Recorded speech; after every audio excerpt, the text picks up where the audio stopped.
On guys, about to head out to the gym to get some bench work in with Kaylee, and then going out to a push-pull meet hosted by Adrian Larson.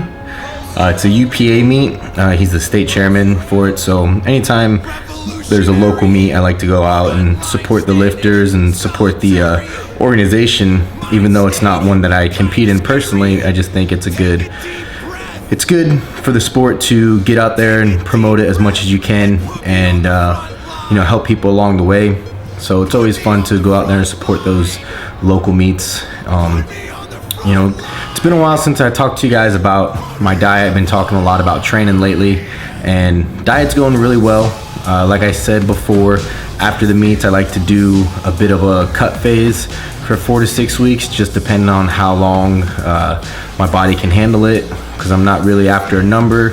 I'm just trying to lose as much fat as I can while maintaining performance. So if my performance starts to decrease, then I immediately get off the cut. And what I'm doing this go around that's a little bit different than the last is I'm just kind of easing into it and not really having a deadline. So it could go 8 weeks, it could go 12 weeks, but I'm not dropping any of my calories. So I'm right around 4,500 calories a day.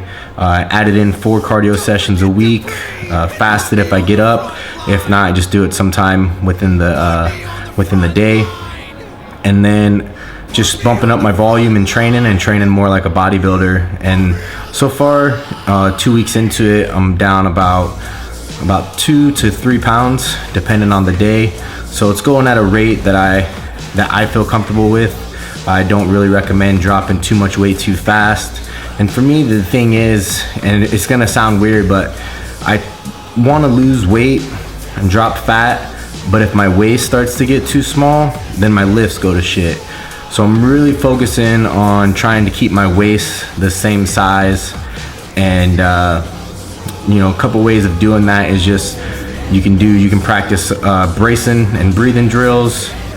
You can add in a huge meal a day, and that way you continue to expand your stomach, things like that. I'm trying to work on this go around, and so far it seems to be working pretty well, as strength and everything. Of course, it's still going to be there. It's going to take a lot longer for the strength to actually decline. I think it's funny when people go on a diet and they lose 10 to 15 pounds and they're like, strength's still there. It's like, yeah, of course it's still there. You got like 60 pounds to lose, so losing 10 is not really doing much for you.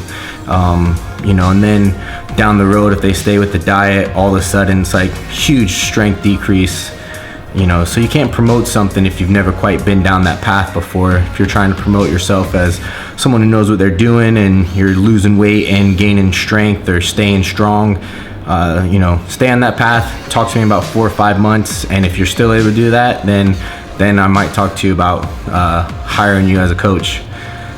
So my diet is mainly a high day and then a low day. Low days are my off days, which are 2 days a week.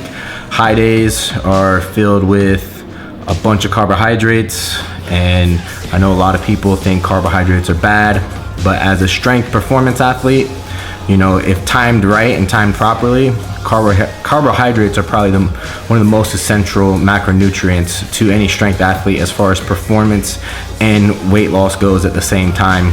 You gotta have those carbohydrates and those calories in order to perform well within your training. So if you time everything up properly, you can still maximize your training proficiency and performance while dropping weight, as long as your carbs are within that window of training time. So I like to do mine pre-workout, intra-workout, post-workout, and then the second post-workout meal, if I was doing it for a client. But for me, I'm having carbs pretty much every meal except for the last one, and that's even on my low days. I'll do carbs the first 3 meals, and then I'll just do a bunch of vegetables the last 3 meals. And I wrote up my training day meal prep on kabukistrength.com on the athlete page, and I'll do my low one this week once I do my athlete log. So make sure you guys go check out Kabuki Strength to get all the latest updates on diet, training, and everything else. And then enjoy the video, and I'll catch you guys next time.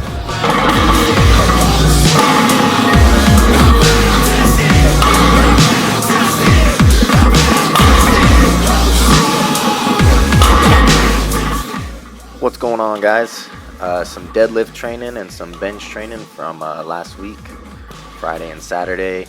Everything's feeling pretty good conventional wise. I feel like I've gotten a lot stronger. Still not the prettiest pulls in the world, but you know, they're an accessory lift to my sumo. I'll continue to work on them, dial in the technique, but the plan today was to move at 0.45 to 0.50 for sets of 6 to 8 reps at 495. So everything felt good.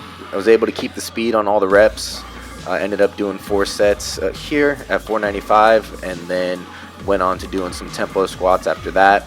And just to kind of piggyback on the intro with diet and nutrition, you know, the same consistency that you do in training needs to be upheld with your diet as well. You can't expect to, you know, miss days at the gym and get stronger, just like you can't expect to miss meals on a diet and get the goals that you want. You know, everything has to be put in line, everything has to be consistent, and you have to have a certain type of dedication and willing to commit to something that most people can't do. And that's what's going to separate you from becoming great and just being okay or good. And you know, depends on your goals, depends on what you're trying to do, that will determine how far you want to push it and how much consistency and how much neurosis you want to put into this sport. You know, that can wear down on people, but if you have a bigger picture and a bigger goal for why you do what you do, then you start to enjoy the process and you start to really put forth a little bit more effort, because the process is what is fun, not necessarily the result at the end. So tempo squats today, for the accessory movement, trying to go 3 to 4 seconds down, pause in the hole, and then come back up.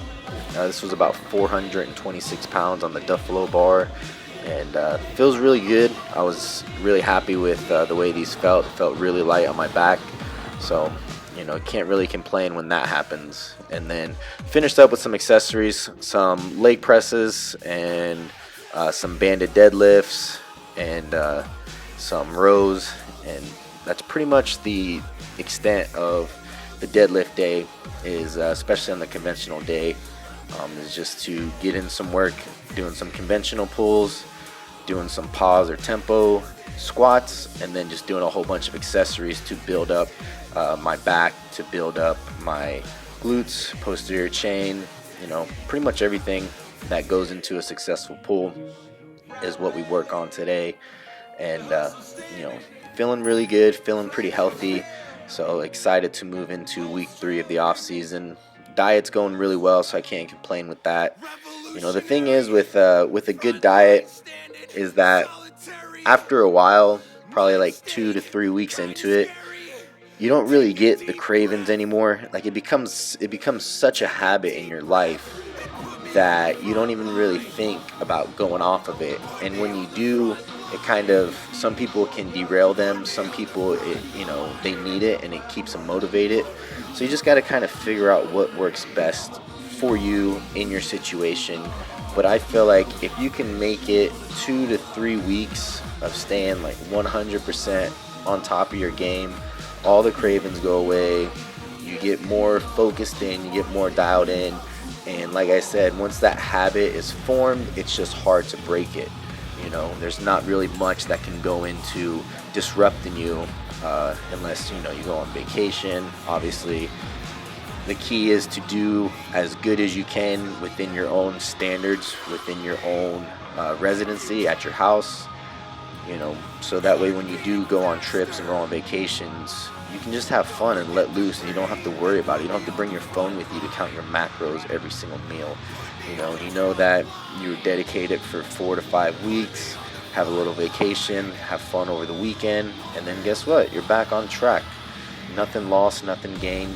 You just had a good time and you enjoyed it. So second day was incline bench and some overhead work.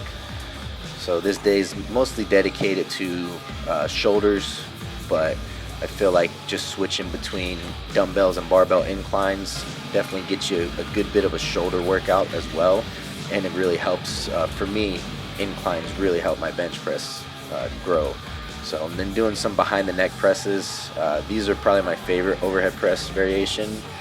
I don't know how I'm able to get the range of motion that I get with these, because my shoulder flexibility is not the greatest.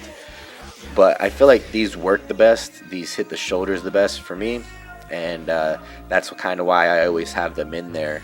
They're not for everyone, because they can screw up your shoulder if you're not flexible enough, or if you try to go too heavy.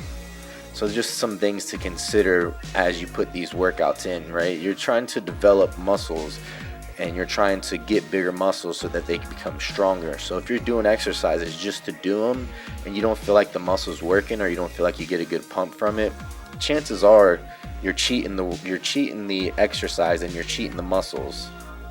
So try to find different variations that you feel can target the muscles you're trying to work. And it doesn't matter if it's flies, it doesn't matter if it's, dips, it doesn't matter if it's body weight movements. As long as you're putting in the work and you're feeling the muscle contract, you're going to start building bigger, stronger muscles over time. Remember, this is the hypertrophy phase.